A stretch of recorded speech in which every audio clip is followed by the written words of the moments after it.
€16.41 e kryeministrit është një hile e një njeriu që jeton pa ndonjë kokçare financiare e që shtiret se jeta e tij është e vështirë e po ja del me vështirësi e s'po ankohet.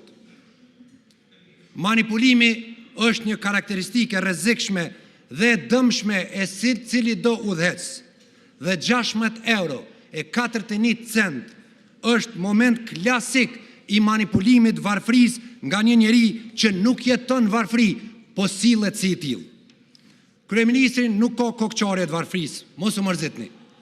Realitetin që muj me besu është që as pare në kulet s'mon. A e din kush tjetër s'ka pare në kulet? Një familjar që barnat e kancerit po duhet me i ble për shak mungesave të mëdha, ose atyre që u duen €200 në ditë për barnat që po i blen me kontraband për shkak se qeveria e kryeministit nuk i siguron. Një kryeministër si ti nuk ka problem financiar se çfarë sjell dita, java apo muji. Një kryeministër si ti nuk mund barazohet me një baba që në mes të muajit futet në shtëpinë e tij, e sheh familjen e tij dhe mbi supet e tij qëndron një peshë që sa nuk e shem. €16.41 për të janë shumë pak para nevojave të familjes tij.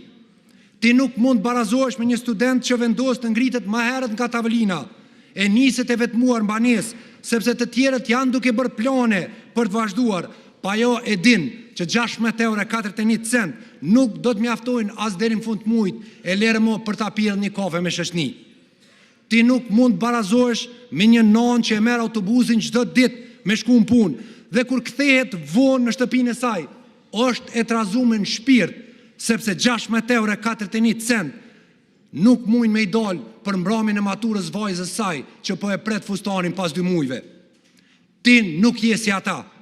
Nuk je as si shumica këtij kuvendi, as si Kosova që është jashtë. Shumica jonë e dim se çfarë vujtjesh e përpjekjesh të vynë me furnizu familjen tonë çdo muaj. Si sot, ashtu që 20 vite, ti je një njeri që nuk ke punu për mbijetesën financiare tone. Ti ke qenë atëherë, edhe sot, i financum. Nuk e din çka do të thot me u refuzu nga puna, me lyp punë, as me qenë student me diplomë gjetë, e mos me gjetë punë. Ti je një mishrim i njeriut që ke jetuar, je ushqyer me para tjerve. Ke qenë i financuar dje dhe je i financuar sot.